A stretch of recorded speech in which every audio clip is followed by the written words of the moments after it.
이렇게 이상주의적인 사고를 가지고 어떤 힘에 부합하여 그들을 이렇게 명분을 만들어 주는데 이바지했던 신고전주의의 대표화가 다비드와 달리 기스타프 크루베는 이 신고전주의가, 그러니까 미술사로 보면은 신고전주의가 그렇게 극성을 부리다가 낭만주의라는 게 생깁니다, 이제.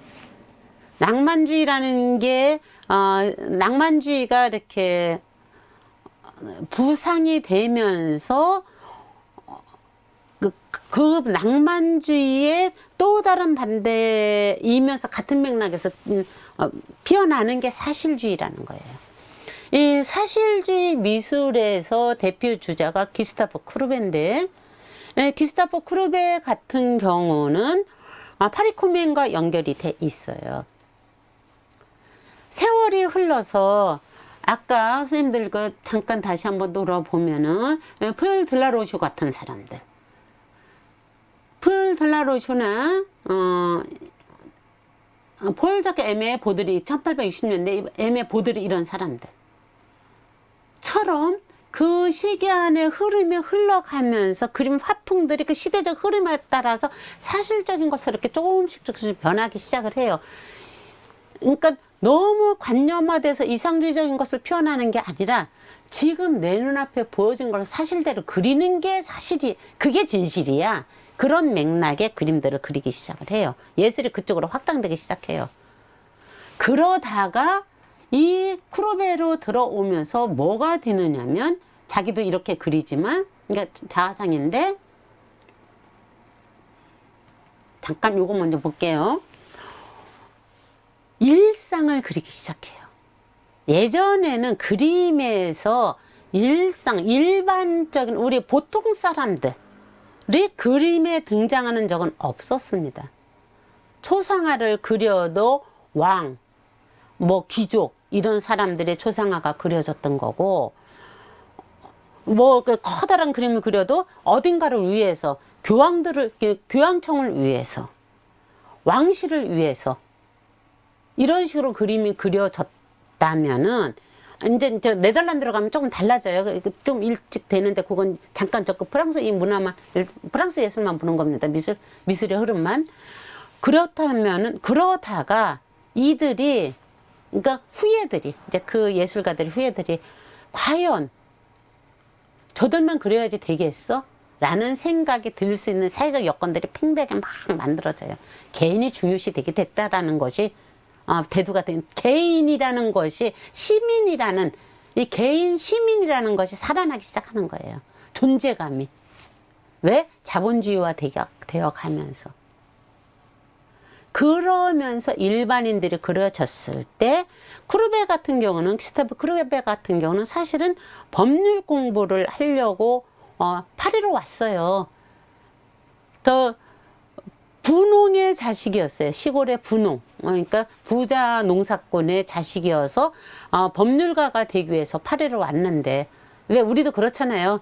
유학 가면은 예전에는 뭐 그 의사가 되든, 뭐 성적순으로 했을 때 뭐 의사가 되든, 뭐 법대를 가든 이런 것처럼 거기도 마찬가지로 법률가가 되는 것이 이제 제일 으뜸이었겠죠. 그러니까 다들 이제 되게 유명한 화가들은 대부분 처음 법률가 되려고 해요.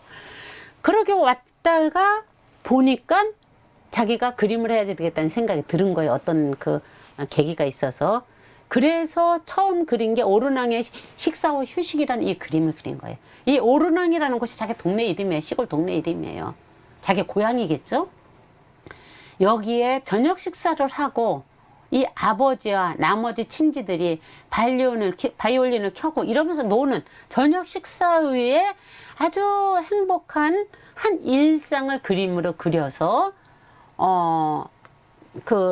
살롱전에 제출을 했는데 이것이 당선이 됩니다. 이런 것이 당선이 될 만큼 이제 사회적인 것이 확장이 된 거죠. 사회 인식이, 개인에 대해서. 근데 여기서는 어떤 문제의식도 없잖아요.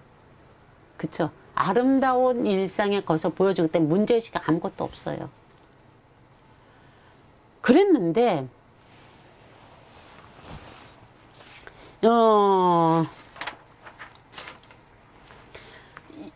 이렇게 그림을 정말 잘 그린, 재현을 진짜 잘하는 거죠. 그 구스타프 쿠르베나 우리가 아까 본 자크로이 다비드나 사진보다 더 사실적으로 묘사하는 그 재현 능력은 탁월한 거예요. 사실주의에 있든 낭만주의에 있든 뭐 추상화를 하든.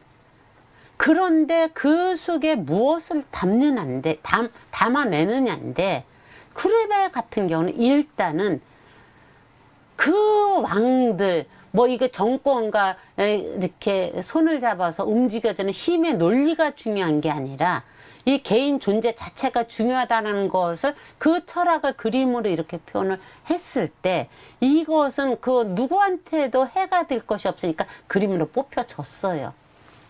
그런데 이제 조금씩 자기의 철학을 그림에다 이제 집어넣기 시작을 하는 거죠.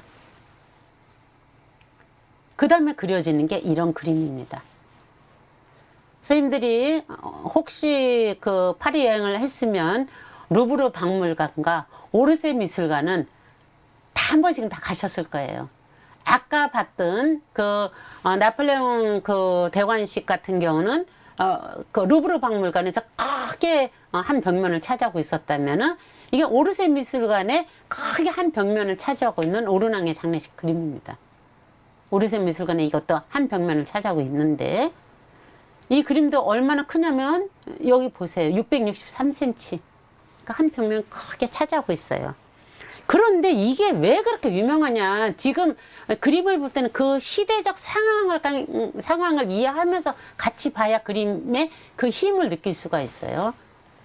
이 당시까지 사람들은 이렇게 큰 그림은 나폴레옹 대관식을 그리는 것 같은 그림이든지, 그쵸? 황제의 등극, 아니면 우리가 첫 시간에 했던 미켈란젤로가 교황을 위해서 시스티나 대성당을 표현하기 위해서 뭐 천장을 그리는 것 같은 그런 곳을, 어떤 권력과 연결되어 있는 역사적인 어떤 사실, 이런 것을 그리는 것이 상식이었고 그 이상인 다른 거 상상도 못했던 시절이었어요. 그런데 오르낭의 장례식에서 자기 삼촌이 죽은 그 동네 어떤 곳에서는 삼촌이라고 나오고, 또 어떤 곳에서는 그냥 그 동네에 어떤 누구라고 얘기가 나오더라고요. 어쨌든 일반인, 절대로 역사적으로 이름이 날 수 없는 바로 나 같은 사람, 나의 삼촌, 내 이웃이 죽었을 때 장례를 치르는 그 모습을 아주 사실적으로 그려놓은 거예요. 이 또한 얼마나 이게 사실적인지 가까이 들여다보면 볼수록 정말 놀랍더라고요. 이 사람들 표정 하나하나가 그 성격이 다 드러나는 이 큰 그림에서. 이건 원화로, 왜 그림이 원화로 안 봐도 이해가 되는 그림이 있지만 원화로 봤을 때 이유를, 그러니까 그림의 의미 이전에 그 표현력에 정말 감동을 받을 때가 있는데, 이렇게 큰 그림들이 그런 힘들이 있는 것 같더라고요. 정말 여기서도 제가 굉장히 오랫동안 놀았던 기억이 있는데, 이 표정들이 정말 대단해요. 무료해하는 표정, 응? 참석은 했으나 나하고 전혀 상관없는 표정, 슬퍼하는 표정. 우리도 그렇잖아요. 장례식에 어디를 갔어, 모두가 다 슬픈 표정만 짓을 것 같죠? 절대 아니잖아요. 하나의 행사를 치르는 것처럼 하는 경우가, 그 안에 인간의 희노애락이 다 들어있다고, 그 한 풍경 속에. 그런데 이걸 만약에 다비드가 그려서 어떻게 그렸을 것 같아요? 모두가 엄숙한 자세로, 모두가 슬퍼하는 모습으로 그림을 그렸을 겁니다. 그런데 이걸 사실대로 그려놓은 거죠. 누구를? 일반인의 죽음을. 여기에 사람들이 경악을 하는 겁니다. 이런 식으로 하면서 이 사람이 다음 그림을 보면은 주제를 이런 걸로 해요. 아주 하층민들, 아까까지만 해도 일반인이라면 이때부터 이제 사회의식에 정확하게 들어가는 거죠. 돌을 던지는 거죠. 실제로 돌 깨는 아이들이지만 이 30살에 이 그림을 그렸을 때 돌을 던지는 겁니다. 이 정부에. 그 권력자들한테 이들을 봐. 이들도 사람이야. 라는 의미의 돌을 던지는 이 하층민들을 그리기 시작을 합니다. 그러니까 사람들이 이 좋은 재주에 이 영향력 있는 사람이 이렇게 그리니까 정부 고위공직자인 사람들이 많이 찾아와요. 찾아와서 휘유를 하는 거죠. 야, 조금 부드러운 그림을 좀 그리면은 다른 거 그리라고도 안 할게. 이런 거 말고 이렇게 문제의식이 느껴지는 게 말고 좀 부드러운 그림을 그리면은 너한테 어떻게 해줄게. 뭐 이런 휘유도 많이 들어오고 이러는데 정말 내가 미쳤냐? 안 해. 굉장히 뻣뻣해요. 안 해요. 그러고 자기가 하고 싶은 거 하면서 철저하게 자기의 그거를 펼쳐나갑니다. 자기 세계를. 다혈질인 거죠. 옳다고 생각하면 밀어내는 거죠. 이런 식으로 다음 것도 보면은 이런 그림들을 그려요. 일반인들은. 여기에서 쿠르베이 그림을 통해서 드러나는 쿠르베이의 그 삶의 가치관, 철학과 다비드의 삶의 가치관과 철학을 비교를 한번 해보자는 거죠. 시대적 상황에 의해서 이렇게 쿠르베의 그림이 살아남을 수도 있었지만 이 당시에도 여전히 다비드 같은 그림을 그리는 사람이 있고 지금 2021년 현재에도 다비드 같은 마인드로 예술에 참여하는 사람이 있고 쿠르베 같은 마인드로 예술에 참여하는 사람이 있고 아까 잠깐 봤던 뭉크 같은 마인드로 예술 행위를 하는 사람들이 동시에 다 같이 있는 겁니다. 시대적 상황에 이 사람들이 그냥 이렇게 대표 주자로 나온 사람일 뿐이죠. 그러면 쿠르베가 생각하는 공동체의 의식의 우리란 어떤 것인가를 우리가 생각해 볼 필요가 있겠죠. 쿠르베가 생각하는 우리를 여기에서 우리가 같이 보면 되는데요. 그것과 연결돼서 나오는 것이 바로 이거입니다. 이 당시, 그러니까 잠깐만요. 여기 보면 프랑스 대혁명 이후 미술, 아트라는 말은 이제 새로운 의미를 지녔는데 무슨 얘기냐면 개인들이 드디어 자기들의 주관, 자기들의 가치관을 그림에 표현하기 시작했다는 거예요. 이 사실주의가 거쳐가면서 우리가 아주 익숙하고 많이 보았던 고갱, 고, 세잔 뭐 이름 딱 대면은 르누아르 이런 사람들이 나오는 마네, 모네 나오는 인상주의가 활짝 펼쳐지는 겁니다. 이 사실주의를 이렇게 여기에서 펼쳐지면서 다음 장으로 넘어가는 게 인상주의거든요. 그 인상주의에서부터 이제 우리가 현대예술이라는 어떤 타이틀을 걸고 지금 우리가 알고 있는 현대예술적으로 쭉 펼쳐지는 건데 그 전에 이렇게 밑그림 예술의 그림처럼 이렇게 다져지는 것 중에 하나가 개인에 대한 인식이 생기고 예술을 좋아하는 사람들한테 누가 붙느냐면 그게 콜렉터들이 붙는 거죠. 콜렉터들이. 이 사람이 굉장히 유명한 콜렉터예요.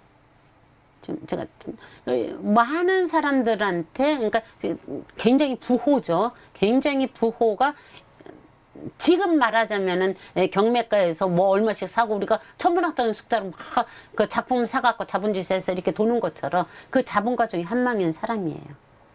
그러니까 많은 예술가들이 이 사람한테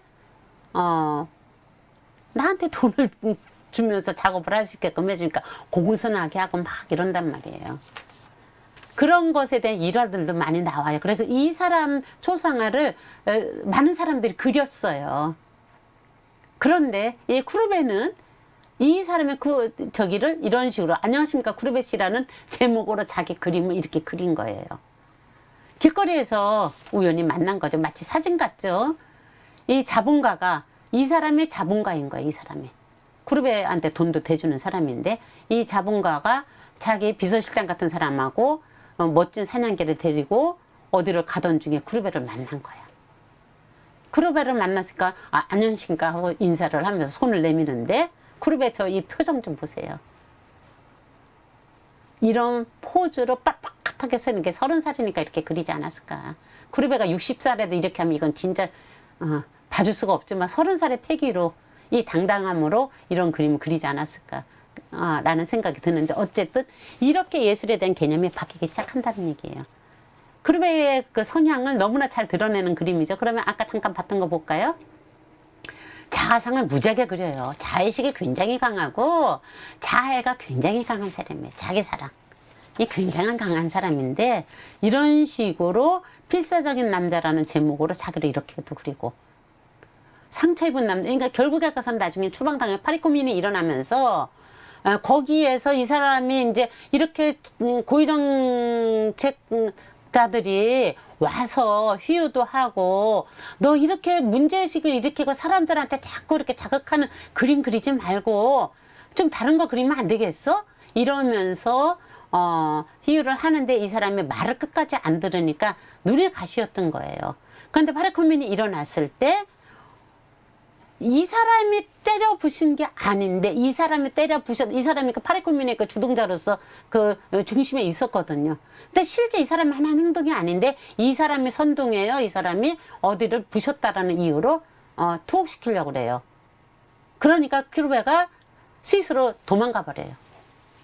스위스로 도망가서 거기서 있다가 결국은 거기서 죽거든요. 스위스에서.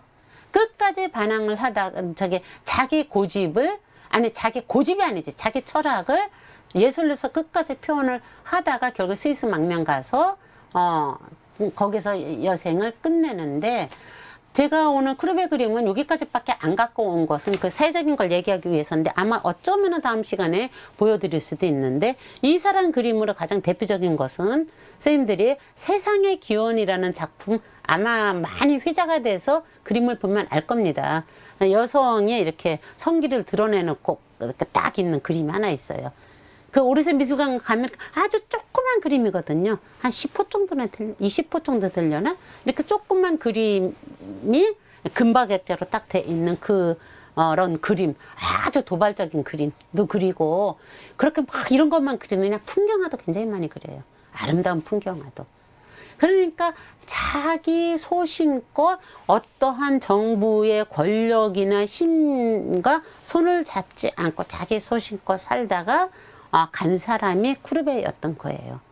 그럼 그렇게 하면서 쿠르베가 생각했던 우리에 대한, 공동체에 대한 개념이 무엇인가를 이렇게 생각해 보면은, 이제 그걸 이제 우리가 같이 나눔을 하면서 이야기를 풀어봤으면 좋겠어요. 지금 제가 오늘 이제 쿠르베하고 다비드를 약간 비교하면서 그림을 그 모델로 해서 그 사람들의